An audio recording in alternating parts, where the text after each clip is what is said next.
Hi everyone, welcome to this lecture of determinants. आज हम determinants की जो एडवांस लेवल की प्रॉपर्टीज़ हैं जिनके बेसिस पर हम गेट के क्वेश्चन को ईजिली सॉल्व कर सकते हैं वो हम सीखने वाले हैं। बट बिफोर हमें क्लास स्टार्ट करें, आपके सामने एक क्वेश्चन पुट अप करूँगा। आप अपना नॉलेज टेस्ट कर सकते हैं कि इस मैट्रिक्स का डिटर्मिनेंट आप सॉल्व कर पाते हैं या नहीं, और अगर कर पाते हैं तो कितनी जल्दी कर पाते हैं। ठीक है, तो लास्ट क्लास में हमने एक क्वेश्चन देखा था जिसको हम यहाँ पर भी डिस्कस कर लेते हैं। तो ये था जिसका डिटर्मिनेंट हमें निकालना था। तो इसमें अगर आप देखें, अगर हम C1 और C3 को एक्सचेंज कर दें तो इन दैट केस ये हो जाएगा 3 6 2 and then 2 5 3 and 1 9 7, right. And then ये जो चेंज हुआ है ये है C1 और C2 के बीच में एक्सचेंज। इसको ऐसे प्रेजेंट करते हैं, C1 और C3 के बीच में एक्सचेंज। नाउ इसी डिटर्मिनेंट को अगर हम इसमें R1 और R3 को स्वैप कर दें तो क्या होगा। R1 और R3 को अगर हम स्वैप कर देते हैं तो ये हो जाएगा 2 3 7 एंड देन हो जाएगा 6 5 9, राइट। और यहाँ पर हो जाएगा 3 2 1। अगर आप देखें तो ये जो मैट्रिक्स था जिसका डिटर्मिनेंट हमें निकालना था वो यही है।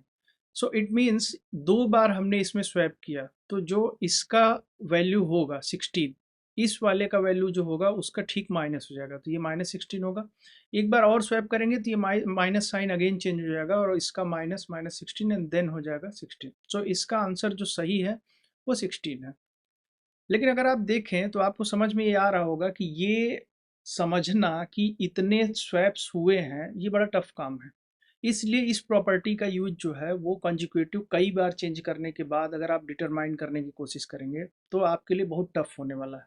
ये क्वेश्चन सिर्फ इस पर्पज से दिया था कि इस टाइप के अगर क्वेश्चन आपको फेस हो तो आप या तो दूसरी प्रॉपर्टीज़ की हेल्प लें, और या तो फिर ये तरीका हो सकता है कि चुपचाप इसको सॉल्व कर लें और जो भी वैल्यू दी हुई है उसको इग्नोर कर दें। ठीक है, तो अगर इसको आपने सॉल्व किया होता तो वो ज़्यादा आसान होता इन कंपेरिजन कि आपको ये इंट्यूशन लगाना कि कौन कौन से रोज और कॉलम स्वैप किए गए।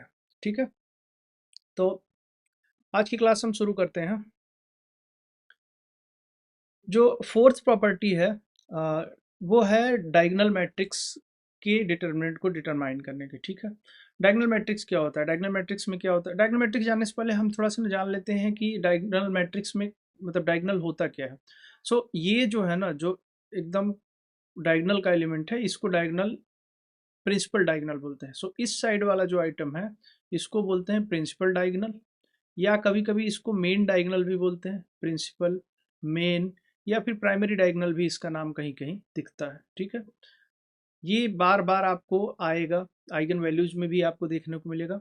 तो इसको समझ लीजिए, ये प्रिंसिपल डायगोनल है। जो अदर डायगोनल है मीन्स ये वाला 0 0, इसको बोलते हैं सेकेंडरी, सेकेंडरी या एंटी डायगोनल भी इसका नाम है। ठीक है, मेनली हम प्रिंसिपल डायगोनल से काम करते हैं और मैक्सिमम टाइम आपको प्रिंसिपल डायगोनल देखने को मिलेगा। ठीक है, तो प्रिंसिपल डायगोनल जो है जिसमें non zero at least one row, at least one item जो है अगर नॉन जीरो है तो उसको हम डायगोनल एलिमेंट बोलेंगे। Rest of the things are zero, so all the elements will be zero, only principal diagonal are not zero at all of them are not together zero, means at least one is non zero quantity, then हम इसको क्या बोलेंगे, diagonal diagonal matrix. सो जो diagonal matrix होते हैं अगर उनका determinant आप निकालना चाहो तो बहुत ही आसान हो जाता है। सिंपल उनके वैल्यूज को मल्टीप्लाई कर दीजिए, जैसे यहाँ पर 2 × 1 कर लीजिए, इसका 2 आंसर आ जाएगा। सिमिलरली अगर आप ये मल्टीप्लाई कर दें 1 2 एंड 7, सो 1 2 एंड 7, तो जो भी वैल्यू आएगी वो इसका डिटर्मिनेंट हो जाएगी। तो एग्जाम में अगर कभी आपको डिटर्मिनेंट फेस करने को मिले गेट में और वहाँ पर डायगोनल एलिमेंट्स ही केवल में वैल्यू हो, बाकी सारी चीज़ें जीरो हो, या डायगोनल मैट्रिक्स हो, तो सिंपली इसका मल्टीप्लाई करिए और आगे बढ़िए, बड़ी आसानी से क्वेश्चन सॉल्व कर सकते हैं। इसी टाइप का जो है एक अपर ट्रायंगुलर मैट्रिक्स होता है। इसमें क्या होता है, प्रिंसिपल डायगोनल से नीचे के जो एलिमेंट्स होते हैं वो सर्टेनली जीरो होते हैं, बट जो प्रिंसिपल डायगोनल होता है उसका at least one element non zero होता है, और बाकी एलिमेंट जीरो हो भी सकते हैं और नहीं भी हो सकते हैं। तो उस केस में इसको अपर ट्रायंगुलर मैट्रिक्स बोलते हैं। और इसका भी जो डिटर्मिनेंट होता है वो इसके डायगोनल एलिमेंट्स का मल्टीप्लिकेशन होता है। तो यहाँ पर हो जाएगा 1 इंटू 3, 3 इंटू 5, 5 इंटू 2। सो इसका आंसर हो जाएगा 30। एक बार में आप इसको आंसर लगाइए और आगे बढ़िए। आ जाइए, अगर लोअर ट्रायंगुलर मैट्रिक्स की बात करें तो लोअर ट्रायंगुलर में क्या होता है, प्रिंसिपल डायगोनल के ठीक ऊपर के जो एलिमेंट्स होते हैं वो जीरो होते हैं। जैसे ये वाला प्रिंसिपल डायगोनल हो गया, इस प्रिंसिपल डायगोनल के ठीक ऊपर वाले जो एलिमेंट हैं वो जीरो है, जबकि प्रिंसिपल डायगोनल में at least one element non zero होने वाला है। ठीक है, तो इस केस में और इसके नीचे के जो आइटम्स होंगे वो आइदर जीरो होंगे या नहीं होंगे, इससे फर्क नहीं पड़ता है।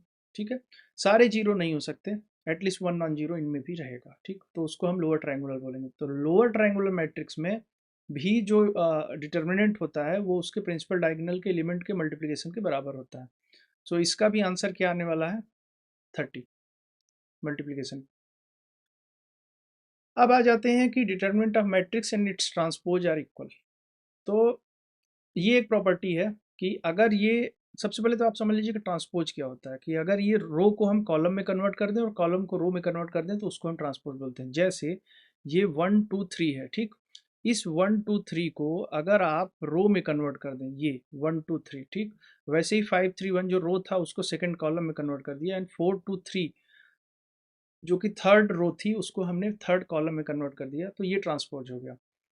तो जो ए का डिटर्मिनेंट होगा वो मॉड ए होगा, राइट, ये इक्वल होगा ट्रांसपोज वाले के। सो ये हमें ये समझ लेना चाहिए कि किसी भी मैट्रिक्स का जो डिटर्मिनेंट होता है और उसके ट्रांसपोज का जो डिटर्मिनेंट होता है उसकी वैल्यू हमेशा सेम होती है। तो एग्जाम में अगर कभी दिख जाए ऐसा तो एक बार में रिड्यूस करिएगा। नॉर्मली ये क्वेश्चंस ऐसे डायरेक्टली नहीं आते हैं, बट वो कुछ एक्सप्रेशन के फॉर्म में पूछते हैं। हम इसको डिस्कस करेंगे, मे बी थर्ड क्लास में अगर हमें कोई इसका मिलेगा एग्जांपल तो हम इसको डिस्कस करेंगे। ठीक है, third class of determinant. Okay, now coming to determinant of inverse matrix. Inverse matrix के बारे में आप आगे पढ़ेंगे मैट्रिक्स में, बट अभी के लिए आप ये समझ लीजिए कि अगर कोई मैट्रिक्स है, सपोज करिए कि ए है, ए इक्वल, सपोज करिए एक मैट्रिक्स के बीच में एक रिलेशन है, जैसे कि ए एक्स इक्वल टू बी, जहाँ पर कि ये दोनों के दोनों ये सारे के सारे मैट्रिक्स हैं। ठीक है, ए एक्स इंटू बी है, तो जो ए इनवर्स होता है इस साइड अगर इसको आप ट्रांसफर करेंगे लेफ्ट साइड से तो ये हो जाएगा X equal to A inverse. ये जो ए इनवर्स है इसका जो डिटर्मिनेंट होगा, अगर ए का डिटर्मिनेंट था मॉड ए, तो जो ए इनवर्स होता है उसका डिटर्मिनेंट होता है 1 बाई मॉड ए। यही इसका मतलब है, इनवर्स का डिटर्मिनेंट होता है 1 बाई मॉड ए, या इसको ऐसे भी लिख सकते हैं mod A to the power -1। ठीक है, तो ए का डिटर्मिनेंट मॉड ए इनवर्स का डिटर्मिनेंट होगा मॉड ए इनवर्स। ठीक है, इस वाली प्रॉपर्टी पे बहुत सारे क्वेश्चंस आते हैं, तो जब हम मैट्रिक्स पढ़ रहे होंगे उस टाइम पर हो सकता है इसको डिस्कस करें, या हमारे न्यूमेरिकल्स में अगर क्वेश्चंस आते हैं तो हम इसको डिस्कस करेंगे साथ में। तो अगली प्रॉपर्टी जो है वो है कि अगर हम किसी डिटर्मिनेंट में k से मल्टीप्लाई कर दें, जो कि एक स्केलर एलिमेंट है, स्केलर आइटम है, स्केलर क्वांटिटी है, तो इस स्केलर क्वांटिटी को अगर हम किसी डिटर्मिनेंट में मल्टीप्लाई करते हैं तो वो क्या होगा कि वो आइदर किसी एक रो में चला जाएगा या किसी एक कॉलम में चला जाएगा। ऐसा नहीं होगा कि वो सारे के सारे एलिमेंट्स में मल्टीप्लाई हो जाएगा, राइट।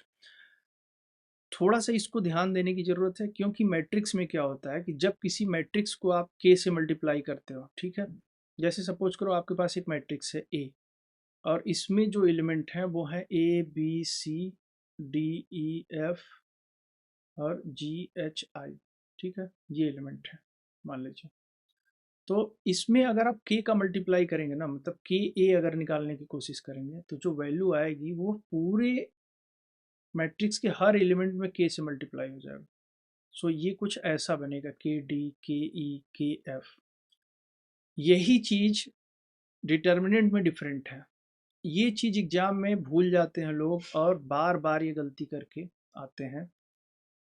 आइदर ये मैट्रिक्स वाला डिटर्मिनेंट में चले जाते हैं या डिटर्मिनेंट वाला केस मैट्रिक्स में लगा देते हैं, दोनों ही केस में आंसर गलत हो जाता है।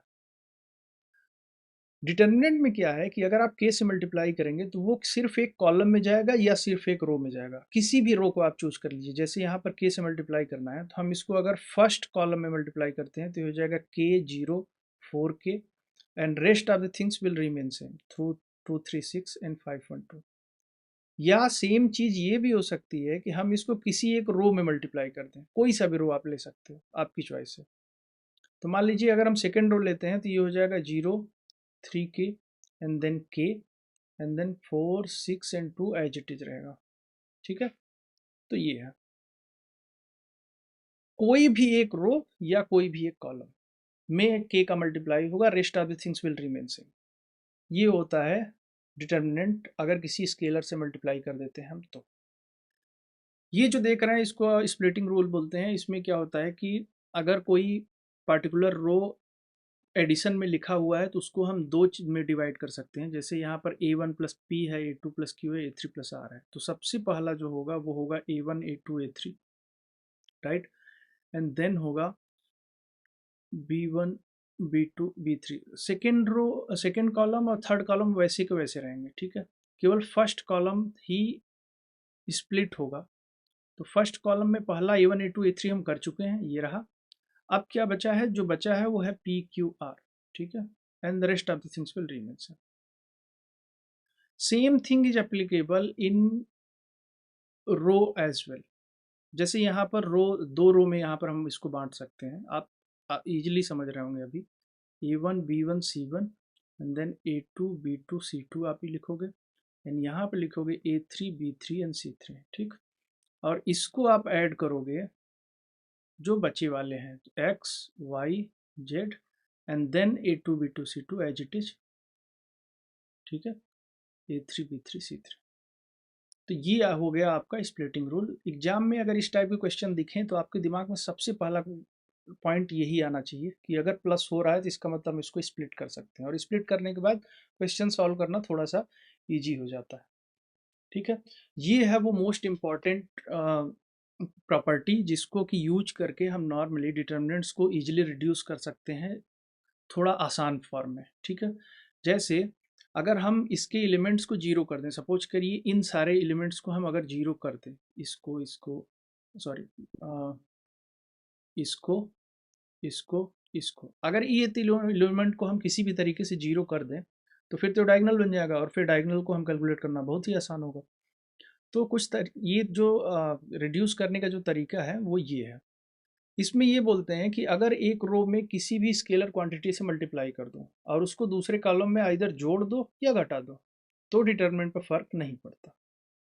ठीक है, जैसे और इसको लिखने का जो तरीका है वो कुछ ऐसा है कि सपोज करिए कि R1 R2 को हम चेंज कर रहे हैं, R2 चेंज हो रहा है R2 माइनस R1 में, R2 माइनस 2R1 में। सो हम R1 में 2 का मल्टीप्लाई कर रहे हैं और उसको R2 में से घटा रहे हैं, और R2 की नई वैल्यू ये होने वाली है।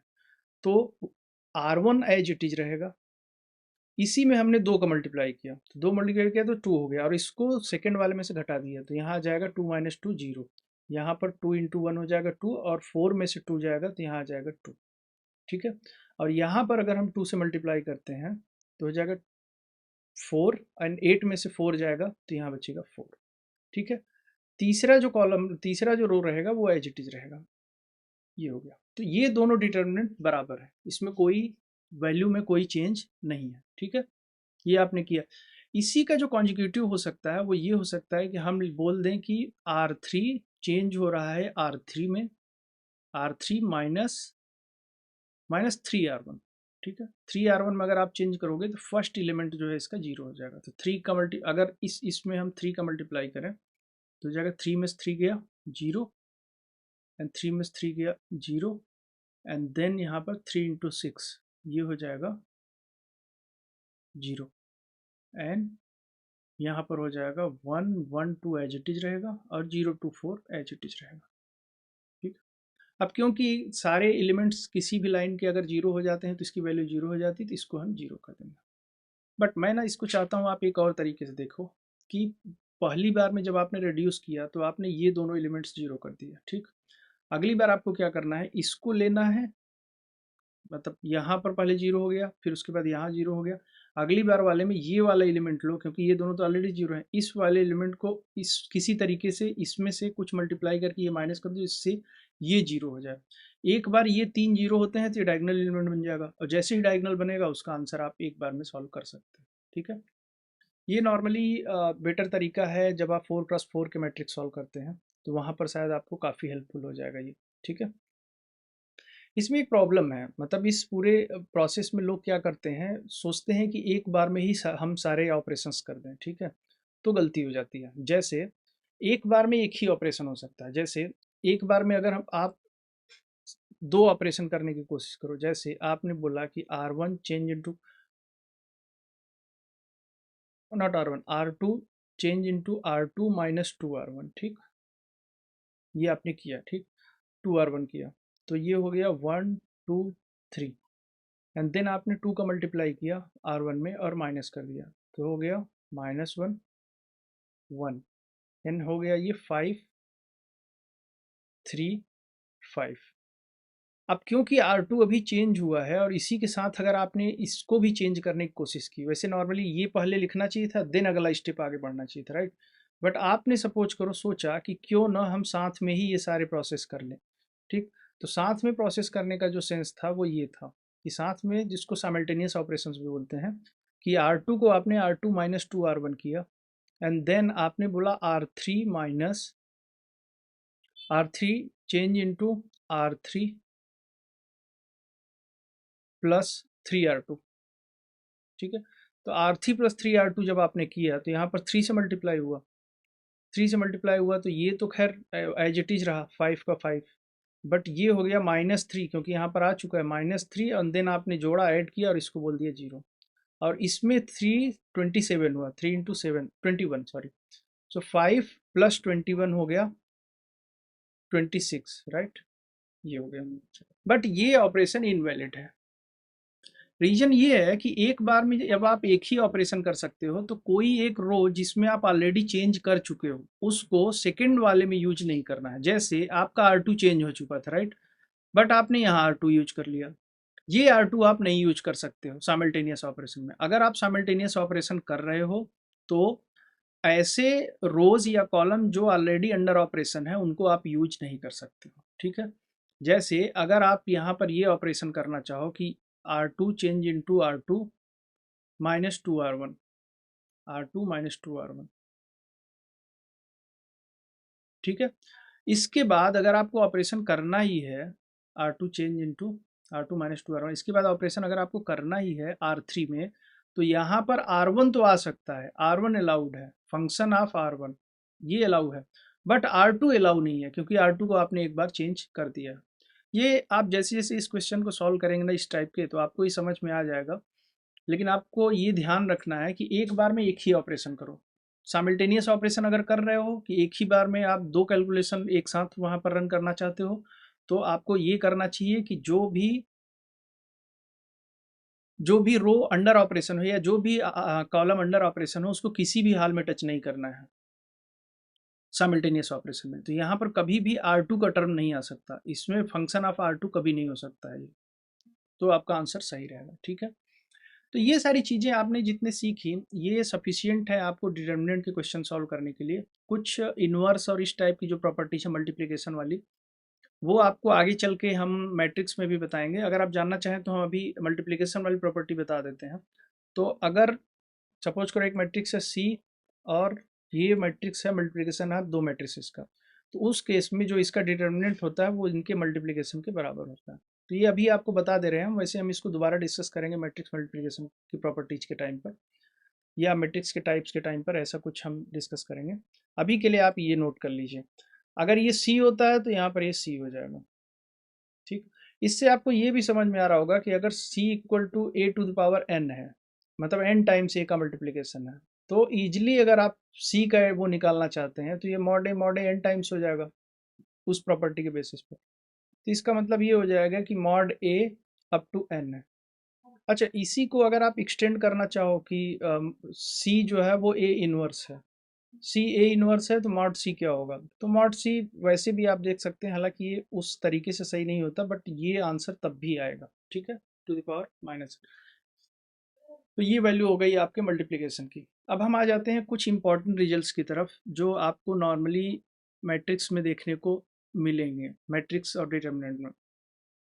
तो ये हमने आपको बता ही दिया कि अगर किसी मैट्रिक्स में k को आप मल्टीप्लाई करते हो, तो मैट्रिक्स अगर A था, आपने उसमें सपोज करो C इक्वल टू A है जिसका डिटर्मिनेंट मॉड A है, ठीक है, बट जो C है वो के ए है। तो के ए है तो इसका मतलब ये हुआ कि के सारे एलिमेंट्स में मल्टीप्लाई करेगा, ऑल द एलिमेंट्स में। जबकि आपने देखा कि डिटर्मिनेंट अगर आप लेते हो तो किसी एक रो में ही के मल्टीप्लाई होता है, और ऐसे एन रोज हैं, अगर ये एन क्रॉस एन का मैट्रिक्स है तो जो के का मल्टीप्लाई होगा वो ऑल के सारे रो में मल्टीप्लाई होगा। तो बेसिकली एन टाइम्स के का मल्टीप्लिकेशन होगा। अगर इसको आप बाहर लेंगे, मतलब मॉड ऑफ सी लेंगे, तो ये हो जाएगा के टू द पावर एन और मॉड ऑफ ए, बिकॉज के एन टाइम्स मल्टीप्लाई कर रहा है, इसलिए डिटर्मिनेंट एन टाइम्स के का होगा। तो आइए हम आज के क्वेश्चन पर आ जाते हैं जो हमें सॉल्व करना था, ठीक है, ये वाला वो क्वेश्चन है, ठीक। यहाँ पर आप इजीली, अब आप समझ ही गए हैं कि इसमें डिटर्मिनेंट दिख रहा है, डायगोनल एलिमेंट दिख रहा है, तो आपको करना क्या है, सिर्फ इसका मल्टीप्लाई करना है प्रिंसिपल डायगोनल एलिमेंट्स का, और इसका आंसर आ जाएगा 120, ठीक। तो ये सेकंड ऑप्शन इसका सही हो जाएगा, ठीक, इजीली सॉल्व हो गया। अदरवाइज आप इसको एक्सपेंड करते और फिर जो होता है जो प्रोसेस वो आप पूरा कंप्लीट करते, ठीक है। ठीक है, तो आज की क्लास हम यहीं ख़त्म करते हैं, लेकिन क्लास ख़त्म करने से पहले आपको क्वेश्चन दे रहे हैं। इसका सलूशन हम नेक्स्ट क्लास में डिस्कस करेंगे। तो आप ये क्वेश्चन देख लीजिए और कमेंट में हमें बताइए इसका आंसर क्या होगा। Thank you so much.